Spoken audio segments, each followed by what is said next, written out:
Selamünaleyküm. Herkesin günü hayrola. Kız çocukları için 6-7 yaş yazlık çok şirin bir elbise dikimi göstermeye çalışacağız inşallah. Şöyle çalışmamıza geçmeden önce kanalıma abone olup yandaki zil işaretini aktif hale getirirseniz yüklediğim tüm videolardan da haberdar olabilirsiniz. Bizi aynı isimde Instagram'dan da takip edebilirsiniz. İsteklerinizi oradan da ulaştırabilirsiniz. Elimizden geldiği kadar yardımcı olmaya çalışıyoruz. Penye bir kumaşım var. Şimdi yapım aşamasıyla başlıyoruz. Kumaş ölçüleriyle başlıyorum. 110 santime 98 santim kumaşım. Şöyle ilk önce 2 kat yaptım. Etek kısmı için 75 santimini alacağım. Şu şekilde alıyorum. Şuradan kumaşı düz tutarsam ölçmeden kesimim de düz olacaktır.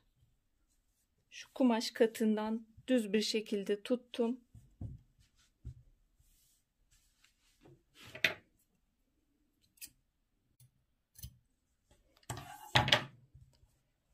Üst beden için kullanacağım bu kısmı. Bu kısım etek kısmımız. Şuradaki kumaş katımı da ayırıyorum.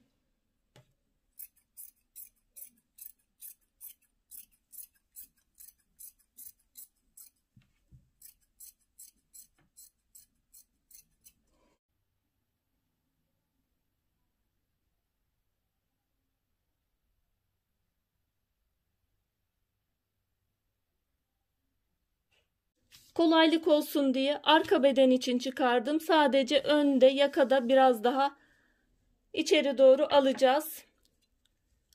Bunu bu şekilde iğneledim.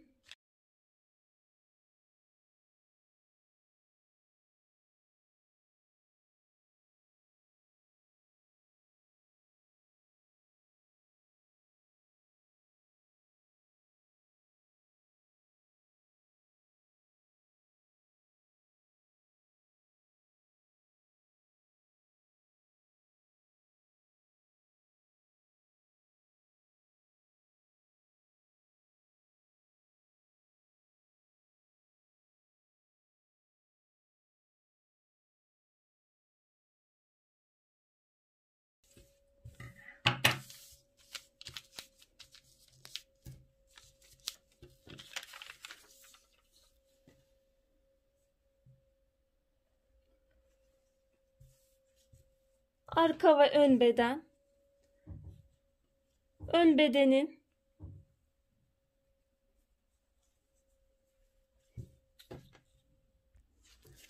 yaka açıklığını biraz daha 2,5 santim 3 santime yakın açıklığını yapabiliriz. 2 kat yaptım. 3 santim civarında biraz daha yakayı açtım. Şöyle gösteriyorum. Ayrıca şu omuzlarda da 1 santim yarım santime yakın 1 santime yakın yarım santim ön bölümde bir düşüklük yapıyoruz. Giyilince daha rahat olması için. Ölçülerimiz bundan ibaret. Şimdi dikiş aşamalarıyla başlayabiliriz. Ayrıca şunu da ifade etmek istiyorum başlamadan önce. Bu penye kumaş olduğu için, esnek olduğu için bu giyilmesinde rahatlıkla, kolaylıkla giyilebilecektir. Eğer dokuma kumaştan yapacaksanız, mesela şurada başka bir çalışmada dokuma kumaştan yapılınca şu kısımda ya fermuar yapacaksınız ya da ilik düğme kullanacaksınız rahat giyilebilmesi için. Bu esnemeyen dokuma kumaş, bu esnek bir kumaş olduğu için bunda rahatlıkla giyilenebilir. Bunu da göz önünde bulundurmanız gerekiyor. Kesimi yaptıktan sonra şu iki kenarın etek bölümünden yan kenarların dikişini yapacağız. Etek bölümünün iki yan kenarının dikişini yapıyoruz. Ayrıca omuz dikişlerini üst bedenin, şurada yan dikişlerini, iğnelediğim kısımları da dikeceğiz. Penye dikişlerinizde zikzak ayarını kullanabilirsiniz. Zikzak ayarını biraz daha düşürerek, sıkılaştırarak yani.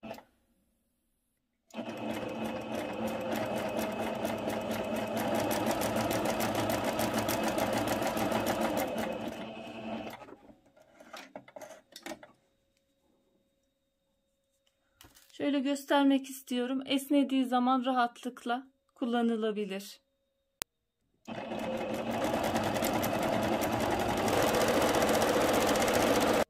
Şimdi etek kısmının da aynı şekilde eklemelerini yapıyorum.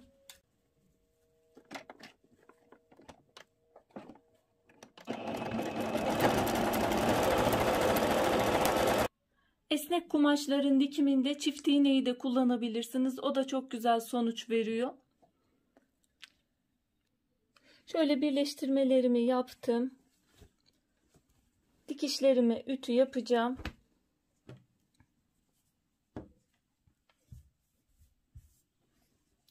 Şimdi etek kısmının büzgüsünü yapacağız. Makineniz güzel büzgü yapmıyorsa elde de teyelleyerek büzebilirsiniz. Makinede de büzebilirsiniz. Büzgü ayaklarıyla da büzebilirsiniz. Penye kumaşlarda normal kumaşlara oranla büzgü biraz daha düşük oluyor. O yüzden elinizle de büzebilirsiniz. Makinede büzgü için tansiyon ayarını en yükseğe çıkarıyoruz. Ayrıca dikiş adım uzunluğunu da en yükseğe alıyoruz. En seyrek dikişi alıyoruz. Şöyle büzgülerimi de yaptım. Büzgülerim eğer çok sık değilse şöyle çekerek de büzdürebilirim. Şöyle gösteriyorum. Biraz çekerek de büzgülerimi ayara getirebilirim. Eğer büzgülerim biraz sıksa şu şekilde de genişletebilirim, büyütebilirim. Burada büzgümün ayarını üst bedenin ayarına göre ayarlayacağım. Şu şekilde. Bana ne kadar yeterli? Benim şu an yetiyor. Hafif büzebilirim açtığım kısmı. Bu işlemi elde de yapabiliriz. Farklı çeşitlerde büzgü yapımı videolarım var. Onlara da bakabilirsiniz. Şimdi beden eklemelerini geçiyorum. Şöyle içine doğru yerleştiriyorum. Yüzü yüzüne bakacak şekilde olacak. Şöyle düz kısımlar birbirine bakıyor. Şurada dikişe denk getireceğim. Ona dikkat ediyorum ve iğneliyorum. Diğer tarafta da aynı şekilde iğneliyorum. Şöyle iğneleyebilirsiniz. Şöyle ekledim, iğneledim. Şimdi buradan dikişimi ve ovarlığımı geçeceğim. Dikişte yapmamız gereken büzgülü kısmın üst kısımda kalması ve şuradaki büzgü dikişimizin dışta kalması, içinden doğru dikmemiz gerekiyor. Çünkü o dikişin ön kısımdan görünmemesi için. Bu şekilde dikiyorum.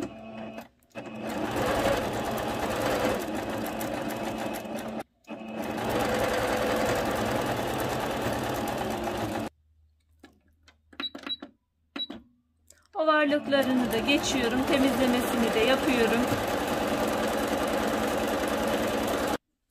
Eklemesini de yaptım. Şöyle döndürüyorum. Şimdi etek uç kısmının ayarlamasını yapacağım. Ovarlık çekip tek de katlayabilirsiniz. Şöyle 2 kere katlayacağım ben. Etek uç kısmında 2 santimlik bir katlama yapıyorum ben. 2 santim aldım. Tekrar bir katlama daha yaptım. 4 santim kumaş kullanmış oldum. Bu şekilde dikeceğim.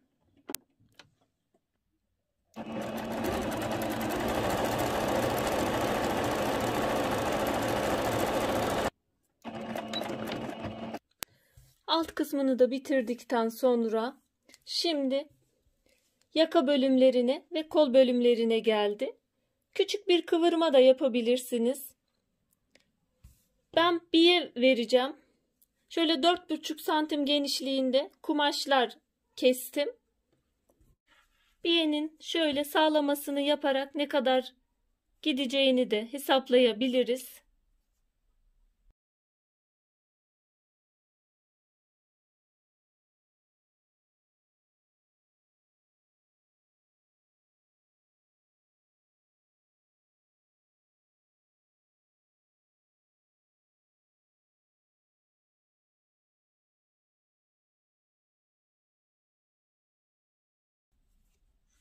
Şimdi makinede dikimine geçiyorum. Ben biyeleri de kendi yöntemimle yapıyorum. En basit şekline getiriyorum. Şöyle iki taraftan da katlamamı yaptım. Kol bölümünü yapıyorum.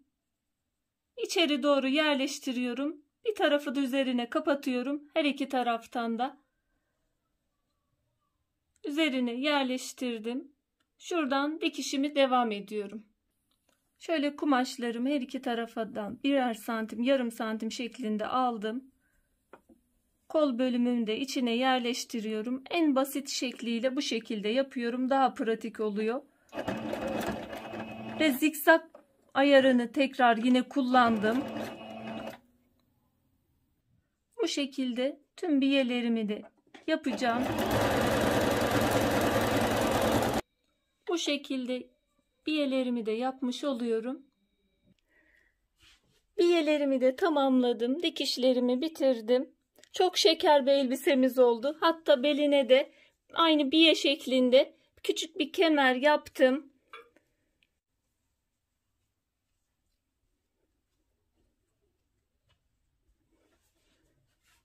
Umarım faydalı bir çalışma olmuştur. Şimdiden yapmak isteyen, denemek isteyen arkadaşlara kolaylıklar diliyorum.